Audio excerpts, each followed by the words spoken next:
زندگی میں اور کیوں انہیں چھوڑنا چاہیے اور کیوں ہمیں موٹیویٹڈ رہنا چاہیے انشاءاللہ کہ گناہوں سے بندہ دور رہے. سب سے پہلی بات تو یہ سمجھ لیں، دیکھیں کہ گناہ کی نیچر ہی ایسی ہے کہ وہ آپ کو نقصان دے گا. یہ اس لیے نہیں ہے کہ اللہ آپ کو پنش کر رہا ہے، اللہ تو انسان کو پنش کرنا چاہتا ہی نہیں. قرآن میں ہے، سورہ نساء میں اللہ کہتے ہیں اللہ تمہیں پنش کر کے کیا کرے گا اگر تم اللہ کے ماننے والے اور اللہ سے استغفار کرتے ہو، اللہ کا شکر کرتے ہو. اصل میں تو انسان خود پنش کرتا ہے اپنے آپ کو. تو جس طرح ایک ریڈیو ایکٹیو مٹیریل نقصان دہ ہے، اس کے قریب آپ جائیں گے آپ کو کینسر ہو جائے گا گاما ریز کی وجہ سے. اسی طرح گناہ ہے، آپ اس کے قریب جائیں گے ہو ہی نہیں سکتا آپ کو نقصان نہ ہو، نقصان آئے گا ہی آئے گا. تو وہ ہم خود اپنا نقصان کر رہے ہیں. ٹھیک ہے، تو اس کے اثرات کیا ہیں؟ سم of the consequences of sun. ابن القیم کی کتاب سے اخذ شدہ ہیں یہ کانسیکوینسز، 9-10 کانسیکوینسز انہوں نے بتائے ہیں. یہ اس لیے ہے کیونکہ نفسیاتی طور پہ ہمیں جب ایک چیز کے اثرات پتہ لگ جائیں کانسیکوینسز تو موٹیویشن آ جاتی ہے اس سے بچنے کی. اس لیے بتا رہا ہوں. ٹھیک ہے، پہلی چیز ہے جی کہ نالج سے ڈپرائیو ہو جانا. جتنا بھی آپ کو علم تھا جو بھی تھا اس سے ڈپرائیو ہو جاتا ہے انسان، کیونکہ نالج لائٹ ہے، نور ہے. گناہ جو ہے وہ نور کو لے لیتا ہے. اور یہ اکثر اسلاف جب ان کے پاس کوئی شکایت کرتا تھا آ کے کہ میری میموری ویک ہو گئی ہے یا مجھے کچھ چیز یاد تھی، قرآن کا کچھ پورشن یاد تھا وہ بھول گیا ہے، تو وہ اکثر انہیں یہی ایڈوائس کرتے تھے کہ آپ استغفار کریں، کیونکہ گناہوں کی وجہ سے یہ چیزیں بھول جاتی ہیں. ٹھیک ہے، تو یہ ایک بہت بڑا اثر ہے.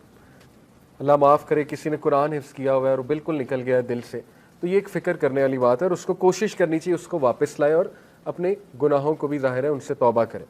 دوسری چیز رزق کا چھن جانا. اللہ کے نبی صلی اللہ علیہ وسلم نے فرمایا، ابن ماجہ کی حدیث ہے، صحیح حدیث ہے، ایک شخص کو رزق ملنا ہوتا ہے حلال سے، لیکن وہ جلد بازی کر کے گناہ کر کے وہی رزق حرام سے لے لیتا ہے، تو پھر اس کو ایکسٹرا کچھ نہیں ملتا، جو اس نے لے لیا وہ مل جاتا ہے، نہ اللہ کی ہیلپ اس کے ساتھ ہوتی ہے. اور یہ جو حدیث ہے جو میں ابھی سنانے لگا ہوں، یہ کیا ہے؟ A man is deprived of provision because of the sins that he commits. انسان کو رزق سے ڈپرائیو کر دیا جاتا ہے اس کے گناہوں کی وجہ سے. اب یہاں پہ ہو سکتا ہے آپ کے ذہن میں سوال ہے کہ نہیں یار فلانا اتنے گناہ کرتا ہے وہ تو موجیں کر رہا ہے، ٹھیک ہے، اس نے تو پلاٹ بنا لیا، یہ کر لیا وہ کر لیا. تو دیکھیں رزق 4 طرح کا ہوتا ہے: financial wealth, emotional wealth, social wealth, time wealth. ہو سکتا ہے اس کے پاس فائنینشیل ویلتھ ہو لیکن نہ ایموشنل ویلتھ ہو. ایموشنل ویلتھ کیا ہے؟ ذہنی سکون، وہ بھی رزق ہے. غنا، ٹھیک ہے، دل میں ایک سیٹسفیکشن. اسی طرح ایموشنل ویلتھ میں ہے جذبات پہ کنٹرول، اینگر مینجمنٹ اچھی، اخلاق اچھا، یہ ایموشنل ویلتھ ہے. ہو سکتا ہے وہ بندہ اس سے محروم ہو. آپ نے کئی لوگ دیکھیں کچھ بھی نہیں کھانے کو لیکن ذہنی سکون ہے اللہ کی طرف سے، اولاد دی اللہ نے، اولاد پل بھی رہی ہے ماشاءاللہ اور نیک اولاد ہے، ٹھیک ہے، سب کچھ ہے. تو کیا یہ رزق نہیں ہے؟ بالکل ہے. سوشل ویلتھ اسی کو کہتے ہیں کہ آپ کی اولاد اچھی ہے، آپ کی بیوی اچھی ہے، آپ کا جو ہے وہ گھر والے اچھے ہیں، آپ کے ساتھ لوئل لوگ جمع ہو گئے، تو وہ بھی رزق ہے. ٹائم ویلتھ، ٹائم میں برکت، آپ کے کام جلدی ہو جاتے ہیں، ٹھیک ہے، آپ کرتے ہی وہ ہیں جو اللہ سبحانہ و تعالیٰ کو پسند ہے، یہ ٹائم میں برکت ہے.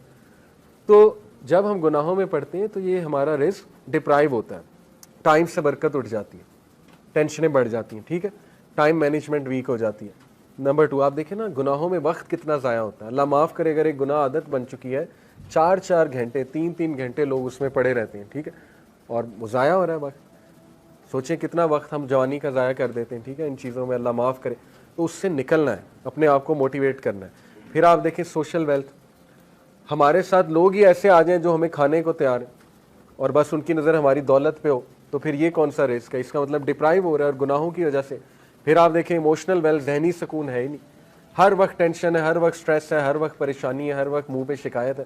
تو اس کا مطلب گناہوں کے اثرات آ تو رہے ہیں. تو اس لیے گناہوں کے اثرات رزق کی تنگی سے آتے ہیں، ٹھیک ہے. رزق کبھی اللہ بڑھا کے دیتا ہے، کبھی گھٹا کے دیتا ہے. اوور آل رزق تو لکھا ہوا ہے لیکن یہ اللہ کی ڈسٹریبیوشن ہے. اللہ اپنے بندوں کو چیک کرنے کے لیے کبھی زیادہ دے دیتا ہے اس کوانٹٹی میں سے، کبھی کم کر دیتا ہے. جب وہ دوبارہ استغفار کرتے ہیں پھر بڑھا دیتا ہے، ٹھیک ہے. یہ اللہ بادشاہ ہے، اللہ جیسے چاہے کر سکتا ہے. نمبر 3، اللہ اور بندے میں ایک لا تعلقی، سینس آف ایلینیشن، جو بہت بڑی پنشمنٹ ہے. اللہ معاف، بلکہ سب سے سیریس بات ہے ہی ہے.